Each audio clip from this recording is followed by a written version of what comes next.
What is the crisis you are going through or have already gone through, which is potentially holding you back? Crisis may come in many forms for different people. You may call it adversity, trauma, setback, failures, sickness, challenge, disability, or loss. It could be a loss of a dear one. It could be a loss of a job you loved. It could be loss of the finance you earned with hard work. It could be a loss in business. You invested everything. It could be your critical or life threatening illness. It could be a break in a long loving relationship or friendship. We are exposed to several different forms of crisis, don't we? It can happen to anyone. It's so inevitable. But when it happens, we don't always know the answer, how to handle it. And if we find the answer to our crisis, it may have no values to other. Because here is the truth. The crisis and adversity we go through are always contextual to our lives, surrounding, people, relationship, and environment in which we live. What I learned through my crisis may not apply to the crisis of different nature you are probably facing. The adversity I have gone through may not even have remote similarities with the ones you are facing today. I'm a performance and learning scientist, so I observe things, I study things, I try things, I experiment with things. Then I distill the wisdom, what works and what does not work. Then I ask others to try it on themselves to see if it makes any difference to them. Those are the experimentation that I ran on myself and others I'm going to share with you today. I don't claim that an hour of talk could anyhow give you answer to your personal crisis. But what I do want is I want to appeal that it's all about thinking process. It's the thinking process what we use in a crisis, and we will talk about what all we should be thinking in a crisis. This year we have seen unprecedented pandemic and millions have been put into isolations. Now allow me to take you back to a crisis of a similar kind that world saw about 100 years ago. In 1919, a polio virus caused this world's deadliest epidemic. It was such a deadly virus that millions got infected across the globe. Millions were put into iron canisters for them to be able to breathe for life. So much so that the families were given legal notices of quarantine in New York City. Classified as planet's deadliest disease, it continued to impact for about 100 years. Even today, it has not been eradicated completely from the planet. Most of the people infected with this would face instant death. Some lucky ones, if survived, got to live their life with paralysis. Why am I taking you back 100 years? Well, I'm one of those victims who were hit by polio virus some 45 years ago when I was 6 months old. Remote areas of India, no medical facility, no awareness in people, no education, no transport. My crisis came amidst those unhealthy conditions. So, what do you think? Was my life easy? I was perhaps lucky to have survived polio, but this virus caused me a permanent paralysis that took away my ability to walk, even before I could learn how to. I was only 6 months old then. I went from crawling to walking during the last 45 years with the help of painful walking aids. The picture you see here might look like a Homo sapien evolution, but in fact, it's my evolution through that crisis. Why no pictures of mine? Because I never let anybody take picture of mine ever. It's hard to live with a disability and make it a memory, isn't it? By the age of 2, I was still crawling on my arms and never got to learn to walk. As I grew up a bit more, I wondered why other kids were walking wrong, not using their hands to walk. Like me, I thought that was the norm. By the age of 7, I wore steel clad leg braces with heavy boots, leather straps, iron rods.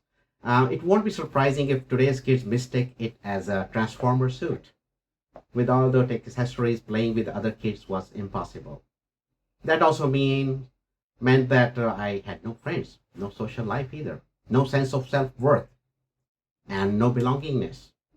It was total isolation, a worse kind of social distancing. Slowly, I learned to walk with crutches, which is my current mode of walking. Otherwise, I was probably meant to be wheelchair ridden for life.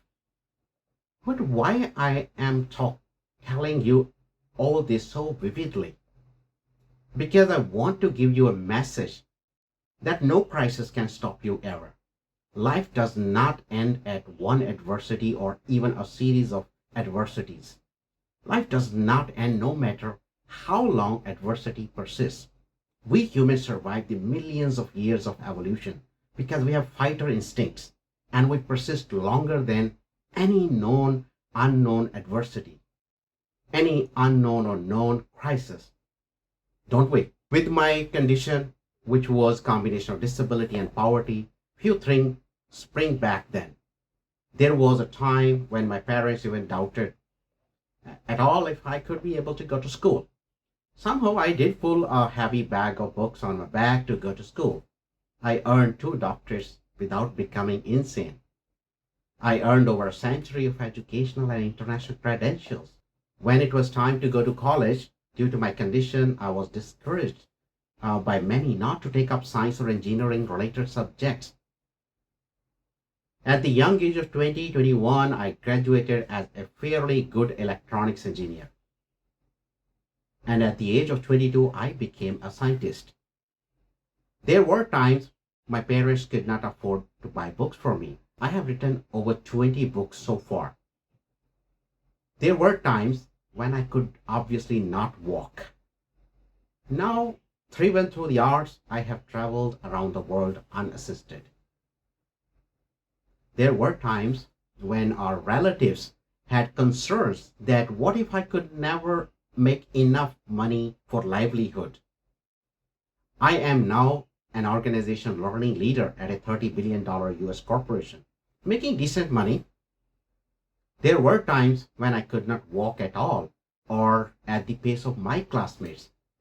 I went through the arts and became recognized performance scientist, teaching organizations and professionals how to walk fast in the business. How did I do this? Whenever I tell my story, people get into thinking that it was probably because of my willpower or grit to turn odds into positives. And somehow people also think that most disabled people have survival instincts because of their inner strengths or willpowers, because they have to. But as a scientist, what I think is that game of willpower is hit and miss. There is no known method that will help somebody to develop willpower. That also means there is nothing to learn from me if I cannot teach you how to develop willpower. But I can tell you, all this is not about willpower. It's about the thought process that let people endure crisis. And that's the thought process I am going to share with you today. It's a three-step approach which hopefully will reorient your thinking to deal with the crisis or adversity you're facing. Are you ready to hear about it? How many scientists are out there who get an opportunity to experiment on themselves? Probably not many. I am subject of my own experimentations and observations. One thing always intrigued me, how people learn and thrive forward amidst difficulties. As a keen observer, as a person with scientific mind, as a learning specialist, this kept me highly curious about what exactly these things do to us. What is the common effect across these phenomena? Crisis, adversity, trauma, setback, failures, sickness, disability, or loss of any kind. What my disability has been doing to me. And I kept on observing what other people's adversity, trauma, failure have been doing onto them. What's a real thing that disturbs all of us during these experiences? The answer came about very simple. The answer is limitations. Limitations are the common effect caused by all these events or happenings. You are constrained or limited or being stopped from doing what you think you have to do, want to do, should do, or could do. I felt back then also that I could not walk. I saw it as my limitation. Later in my life, I started a business and I suffered substantial financial losses. I couldn't dare to start anything new. I saw it as a limitation. Being physically disabled, I probably couldn't travel. I saw it as my limitation. This recent pandemic may have put some limitations on your abilities to earn or being successful or being able to keep up with the relationship or finances. Or you may have other type of crisis in life due to which you feel constrained, limited, or stopped from doing something. From my experience, I realized these limitations are akin to walls because the walls create boundaries around us, because these tend to restrict us and prevent us or stop us from doing or getting what we want. Don't you think that more often we keep focusing on these walls that are surrounding us? We keep struggling with it and we keep thinking of trying to break them. And we all fail to see beyond these walls. That's what any wall would do to prevent us from seeing further and further. No matter what clarity we have, we simply can't see beyond the walls. Then the human evolution scientist Darwin tells us that the human beings are fighters by nature. Are we not? The moment you encounter adversity or an obstacle, your first instinct is to fight right away.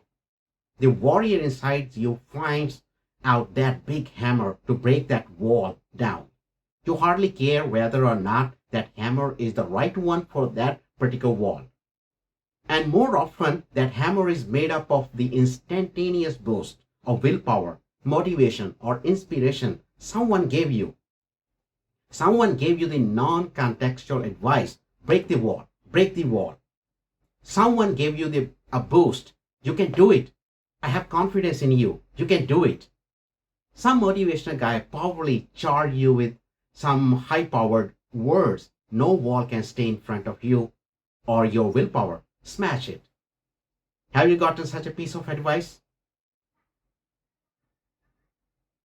But honestly speaking, have they been in your shoes ever? Have they seen your specific wall? Probably not. Here is the moment of learning. While carrying that big hammer, we forget three important things. First, how much I know about this wall. What exactly is this wall composed of? Am I even carrying the right hammer to break it down? Is it even the right wall I'm breaking? Or am I going to keep struggling day and night trying to break it? Is my success just about breaking it, winning it over it, or conquering it? Second, what's exactly on the other side of the wall that's driving me crazy to break that wall? Is it even worth going there? Is that what I really want? What if after breaking the wall, I get to know that wasn't something I wanted? What if I knew that beforehand? And third thing, if I know or if I have an idea of what's beyond the wall, I may want it so badly. In that case, the question becomes if breaking the wall is the only way to reach it. Are there not any other way to go there? If I don't want what is beyond that wall, I might want to do something else.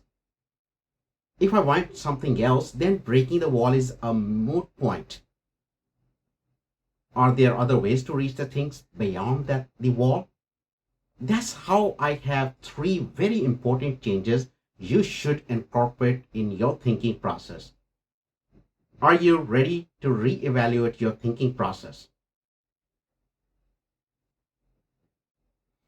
We humans are fighters. We love to fight with our limitations right away. But we forget one thing. How to win a war if we don't know our opponent well enough?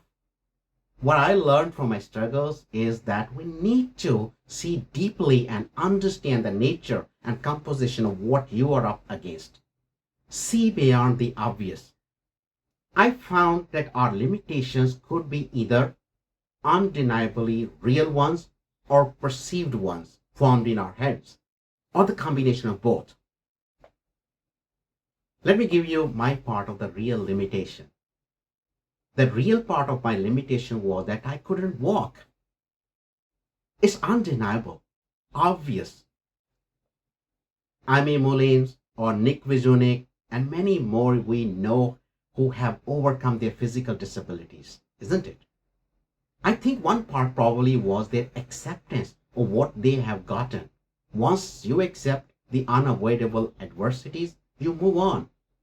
More concerning are our perceived limitations that we form in our head.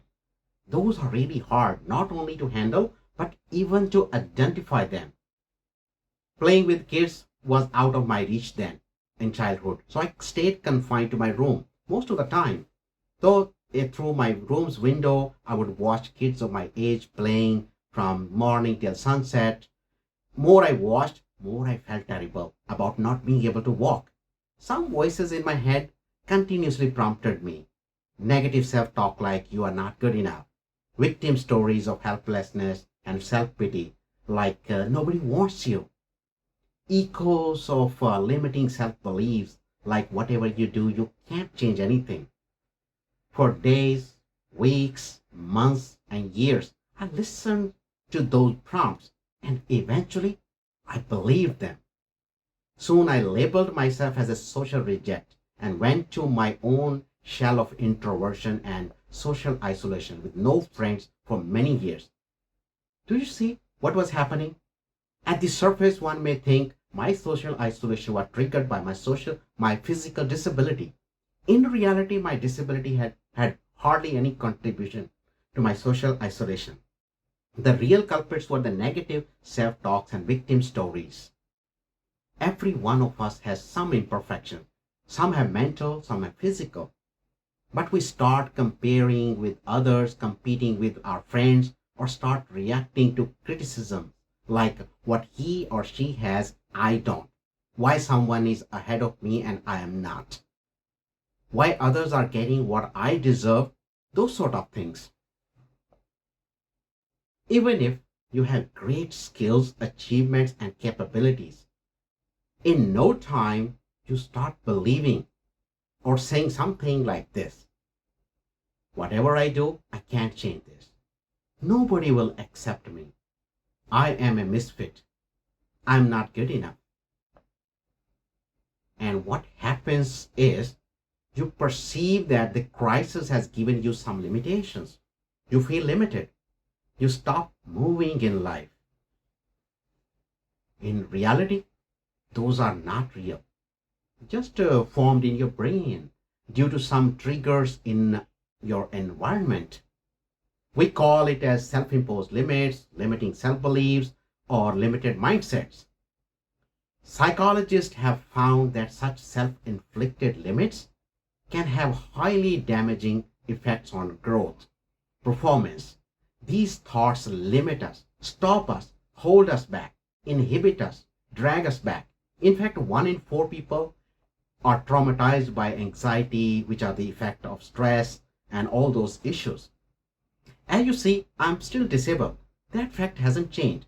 Real limitations are still okay because you accept it and move on. I have overcome, but problem is overcoming the unreal limitation. I had to do that as well. What I found is that no matter disabled or not, every one of us has these perceived limitations to some degree. You, me, all of us. But these perceived limitations we sometimes don't even know we have until it is too late. You need to see if you are allowing your crisis or adversity to create perceived limitation in the form of self-imposed limits or limiting mindsets. Are you letting it form perceived limitations? The foremost approach you have to have is to identify what you are getting limited from.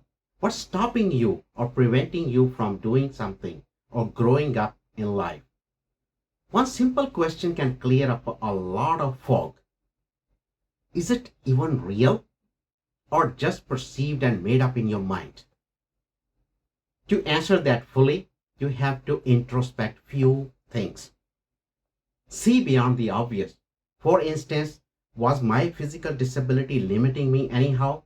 Though it looked obvious it was, but in reality it wasn't. Same way, what you think at the surface might not be limiting you. It probably isn't. Go beneath the surface. Figure out what, how, when, who triggered this limitation. For instance, my trigger was comparison with healthy kids. Are you comparing yourself? Is something else trigger your limitations? A criticism perhaps, or a deeply rooted lack in your past? Then you have to look what's the real culprit. In my case, real culprit was the negative victim story. You have to see that you are reinforcing your negative force within. That might be dragging you back or making you see the things so negatively. Once you identify the real culprit, you move on to the next perspective I'm going to share. When we face a daunting wall or limitation, we start trying to break the wall. Those fighting instincts come naturally to most of us. We humans are fighters. But the wall behaves like a wall. It naturally blocks our vision. But ironically, we don't spend enough time to think about knowing what's on the other side of that wall. The one we are trying to break. Is it even worth putting up the fight for that unknown? All we need to do is to look through the wall first. Let's figure out what's exactly on the other side of the wall for what we are trying our best to break that wall and trying so hard to reach to.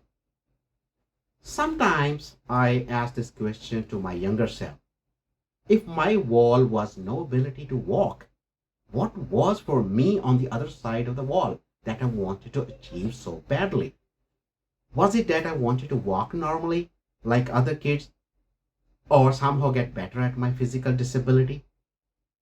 Or was it that I wanted to do wonderful, impossible things despite being disabled?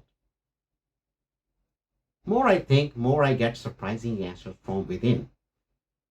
At one point, I understood that it is there to stay. Had that been my goal, I would have possibly taken different course in my life, exploring some possible medical or physiotherapy cures, so forth, right? But I didn't do that. Then what was my goal? The answer comes out is to achieve a sense of belongingness in my social circle, be known for something more than my disability, be able to prove my other capabilities and make my own place. That was my goal. I thought I could make my own place if I had more differentiating capabilities than others. That thinking alone motivated me to learn and do more things. In 8th grade, I happened to read a biography of Isaac Newton, a highly regarded scientist. Not many people know, but he was disabled too.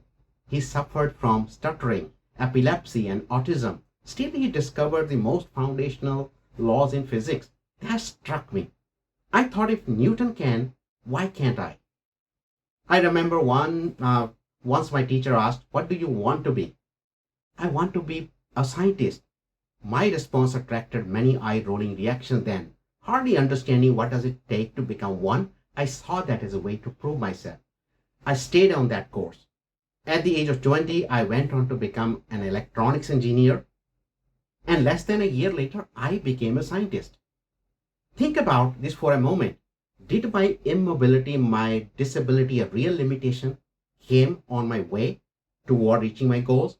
No, it did not. My disability did not limit me anyhow. That's how I learned that if you set the right goal, if you're clear about the definition of success, your limitation may not even matter. It may not even come on your way, and you may not even have to break the wall. What matters is your vision about what's on the other side of the wall. What matters is the definition of success within your limitation. That drives you how much it means to go to the other side. Once the definition of success became clear, my action also shifted to learn more, to do more, to prove more, two doctorates, over 100 credentials, my career progression, and my current professional standing. All of these are simply rooted in one thought process: what's on the other side of your wall? If you view your limitation or your challenge as a daunting wall, you need to look right through that limitation and ask a simple question: what's on the other side? And to find the right answer, you also have to ask how your goals are related to your limitation. In what ways your limitations are preventing you from reaching your goals. If limitations are even coming on your way, are they even limiting you in any manner? What's on the other side? How does the success look to be on the other side? What does it mean to you to be on the other side? Do you even want to go there?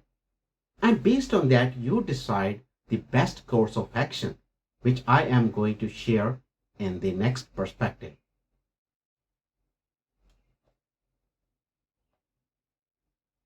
While watching those kids playing all day long from a window, of course I used to feel bad. But then I began to notice a pattern. Almost every evening, their mothers would yell at them, ask them to stop playing, and pull them inside the houses. But here I was, sitting on my window. No one ever yelled at me to stop sitting or pulled me out of the home. I figured I had some luxuries over other kids. I realized my lack of mobility, lack of social interaction, and confinement to my bedroom were actually my advantages. Were there things I could do better than others? I could sit for hours and hours with no such social distraction or interruptions. The combination of these gave me a luxury not all kids had at that age: plenty of distraction free time. I could sit, focus, pay attention, think deeply, immerse myself into the universe of reading, learning, and imaginations. Those were uncommon leverages for any kid in that age.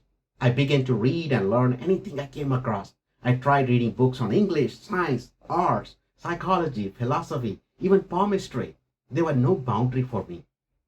I remember I was reading Dale Carnegie while other kids were reading comics.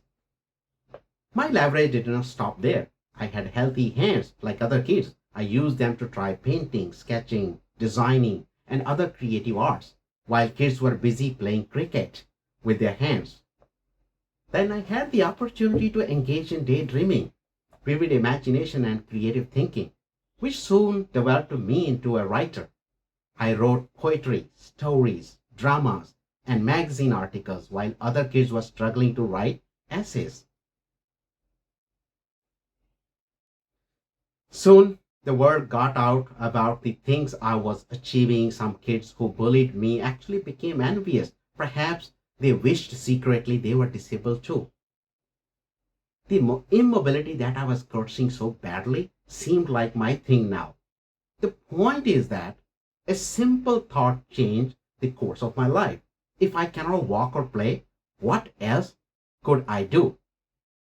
The question opened up my world of leverages most people would ignore. I began to see many windows of opportunities, leverages, and advantages. I leveraged every window my limitations offered me. Over time, I earned 100 plus educational and international credentials, including two doctorates, wrote 20 books. All that without becoming insane or growing long gray hairs. I think about this. How often do you see or try to see the leverages behind your challenges? I think our struggles become miserable when we fail to spot such windows of opportunities that are open right in front of us.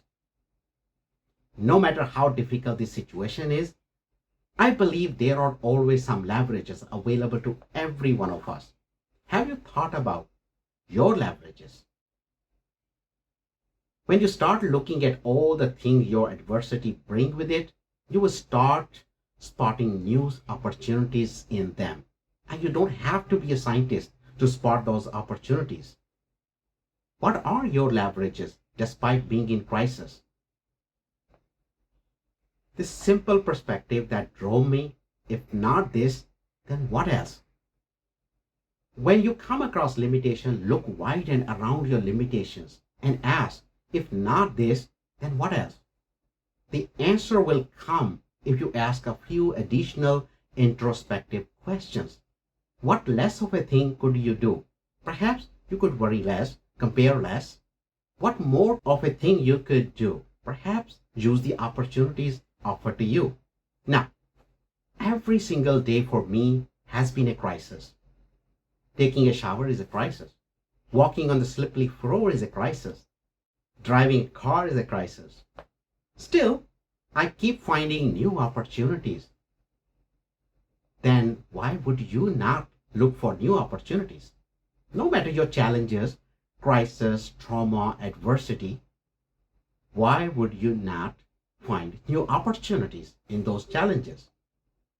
Many of you might be chasing for those miracle aha feelings could come somehow, put you in right track amidst crisis or adversity or any other challenge you might be facing. But the question becomes, what do we really need to thrive through these times? Superpowers? Inspirations? Motivations? What has worked for you? I don't know the answer, but I will share my perspective. A friend of mine once was kidding with me.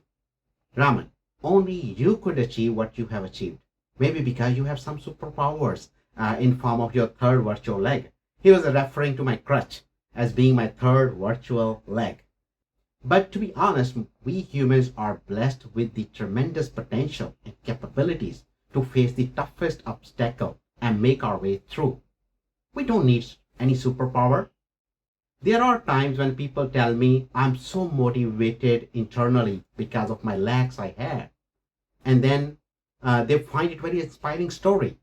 It's debatable how much motivation or inspiration can make you push forward. Those are short lived. If today's talk is inspiring to you somehow or motivating you, it is highly likely that feeling would fume away by the time you get your next call from your workplace or your client. The chase to get inspiration and motivation in adversity, crisis, and hardship are merely futile. Instead, what I think from my experience is that to move forward, we don't need motivation or inspiration.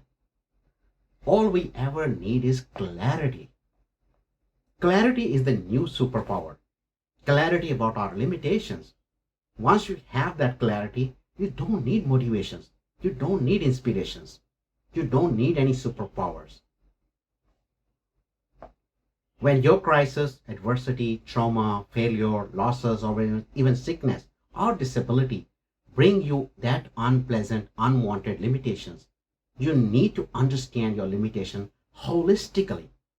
Holistically means look beyond the obvious, go below the surface. Don't just look at what is on the surface. Try to understand the whole full picture of your limitations.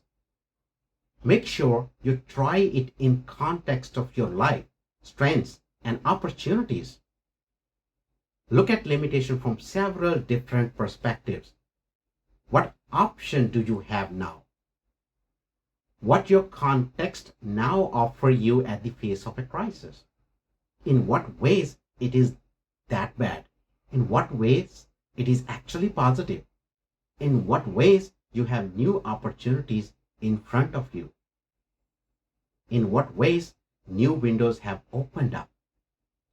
If you keep eyes open for those windows, you may even not have to struggle with the crisis, may not even have any complaints of any kind to your adversity.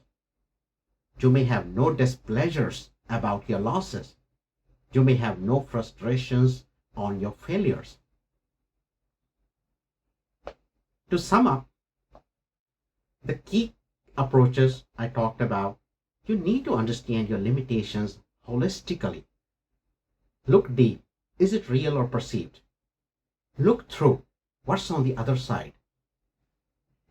Look wide and around. What else? You probably keep getting this advice very often. Break the boundaries that are holding you back. Ever heard? I believe you don't even have to break the boundaries. Windows could be right through them. The windows could be right in front of you that you didn't pay attention to. Those windows would allow you to see the world on the other side. You just have to identify those windows of opportunities to reach out to the world beyond you. Thank you.